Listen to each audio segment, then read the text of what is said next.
She was drowning and nobody moved.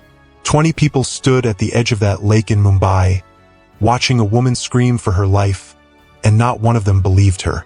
They thought it was a performance. They thought she was jealous. They thought she was pretending. By the time someone finally pulled her out of the water, she had already lost her baby. 9 months earlier, that same woman had quietly saved her husband's family from complete financial ruin. They never knew her real name. They never knew what she was capable of.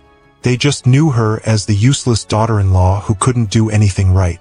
They were about to find out exactly who they had been humiliating. Welcome back to Karma Chronicles. If you love stories where silence turns into power, hit subscribe right now, because this one is going to stay with you.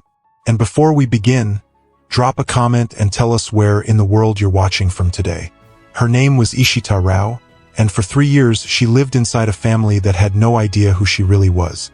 Ishita was the only daughter of the Rao family, one of the wealthiest business dynasties in Delhi, with holdings in real estate, hospitality, and private investment funds that stretched across the country.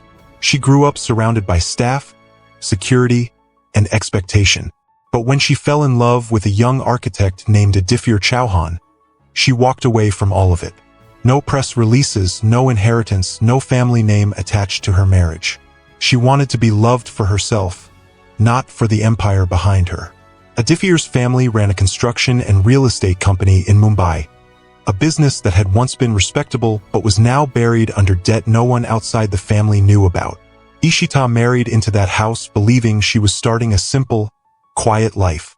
She had no idea how quickly that quiet life would turn into a performance of humiliation, one she would be forced to endure in silence.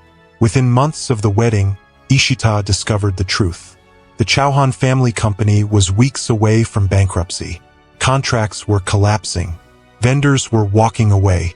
Adifir's father had taken loans he could never repay. She never told her husband what she did next. Using contacts from her old life, contacts she had sworn she would never touch again, Ishita quietly arranged new investors. She restructured impossible debts. She personally guaranteed 2 major contracts using her own name, a name the Chauhan family never once thought to research. To them, she was simply Adifir's wife, a woman with no money and no background worth mentioning. They had no idea that the very company keeping their lifestyle afloat was being carried entirely on her shoulders. While she signed documents that saved their home, their cars, and their reputation in the city, they were upstairs deciding what chores she would be assigned for their next family gathering. Adifir's mother, Sarita, never once called Ishita by her name. It was always the girl or her, said with a tone that made clear exactly where she believed Ishita belonged. At every family function, Ishita was expected to serve food, clear plates, and stand quietly near the kitchen while relatives complimented Sarita's daughter, Ritika, on her clothes, her jewelry, her opinions. Ishita's own clothes were mocked as plain. Her quiet nature was mocked as dullness. Her family background, which they assumed was modest, was brought up constantly as a reminder of what they believed she had married into rather than left behind. Ishita never corrected them. She never explained where the new investors came from, or why the company suddenly had breathing room again. She told herself she was doing it for Adifir, for the marriage she wanted to believe in. There were nights she sat alone in the guest room, the room Sarita insisted she use whenever Adifir traveled for work, and replayed every insult from that day. She thought about calling her brothers and telling them everything. Each time, she talked herself out of it, convinced that revealing her family name would only prove Sarita right, that she had married Adifir for status rather than love, and that was never something she was willing to let anyone believe. She endured the comments. She endured the isolation. She told herself love was worth the silence. Then she found out she was pregnant, and for a moment, she let herself hope things would finally change. Before Ishita could even tell Adifir about the baby, she overheard a conversation that changed everything. Adifir's former girlfriend, a woman named Divya Bansal, was 2 months pregnant.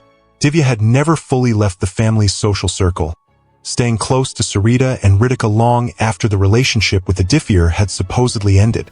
Almost overnight, Adifir began spending time with Divya again. Dinners that ran late, Phone calls he stepped outside to take. Meetings he described as business that Ishita later learned were nothing of the sort. When Ishita finally worked up the courage to tell her husband she was carrying his child too, he barely reacted. His attention, his concern, his energy, all of it had already shifted toward Divya and the baby she claimed was his. Ishita told herself it was stress. She told herself it would pass. She was wrong. At Sarita's birthday celebration, Divya arrived like she was the guest of honor. She wore a sari clearly gifted by Sarita herself, sat beside a differ at the main table, and accepted congratulations from relatives who had never once acknowledged Ishita's own pregnancy. Ishita stood near the kitchen doorway in a plain kurta, watching her husband laugh with another woman while his family fawned over her instead. When Ishita finally confronted a differ that night, his response was ice cold. He told her plainly that if she wanted to remain his wife, she needed to stop making a scene about Divya's pregnancy. That was the night Ishita asked him for a divorce. Divya was not finished with her yet. Over the following weeks, Divya staged one incident after another. Small moments twisted just enough to make Ishita look unstable, jealous, even dangerous in front of the family. Then came the gathering near the lake outside Mumbai. Divya deliberately walked into the water and pretended to struggle. A differ immediately rushed in to save her, exactly as Divya had planned.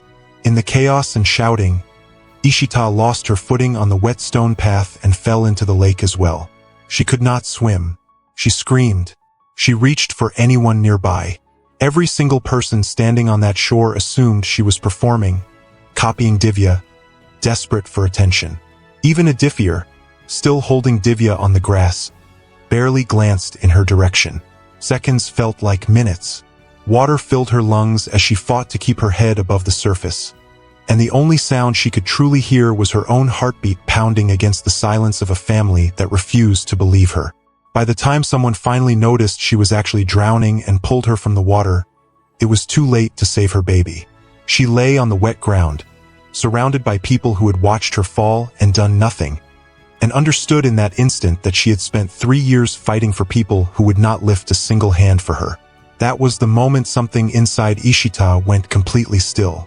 That evening, Ishita's brothers arrived at the Chauhan house. Word had reached them hours earlier, and they came prepared with more than concern. They stood in the same living room where Ishita had once been ordered to serve tea, and they told the Chauhan family exactly who they had been humiliating for 3 years. Ishita was not a poor, backgroundless wife who had married above her station. She was Ishita Rao, daughter of one of the wealthiest business families in the country.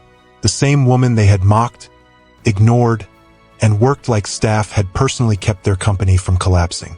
Sarita went pale. Ritika could not speak. Adifir stood frozen, realizing he had spent months chasing a lie while the truth had been standing quietly in his own kitchen the entire time. Ishita's brothers took her home that night, and she did not look back once. The recovery was not quick, and it was not easy. For months, Ishita barely left her family home in Delhi, grieving a loss no one outside her brothers fully understood. But slowly, she began stepping back into the role she had once walked away from. She took control of key divisions within the Rao Group, became known across the country for her sharp eye in art, antiques, and private investment, and started appearing at events where her presence alone could shift the direction of a deal.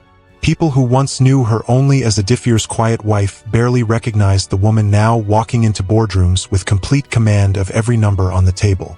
Word eventually reached Mumbai that a brilliant, private investor connected to major infrastructure funding was quietly reviewing partnership offers, including one from a struggling company called Chauhan Construction. The family had no idea the mysterious investor they were desperately trying to impress was the same daughter-in-law they had once forced to clear their dinner plates. Around the same time, Adifir finally learned the full truth about the debts, the contracts, and the sacrifices Ishita had made in silence for a family that never once said thank you. Then the truth about Divya finally surfaced. A friend of Adifir's discovered that Divya's baby was never his at all.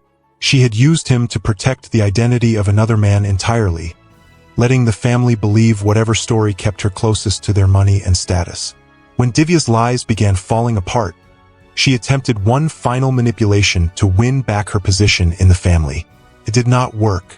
Ishita's brothers had already gathered the evidence. Every staged incident, every manufactured lie, every manipulation from the very beginning. Ishita did not storm in demanding revenge.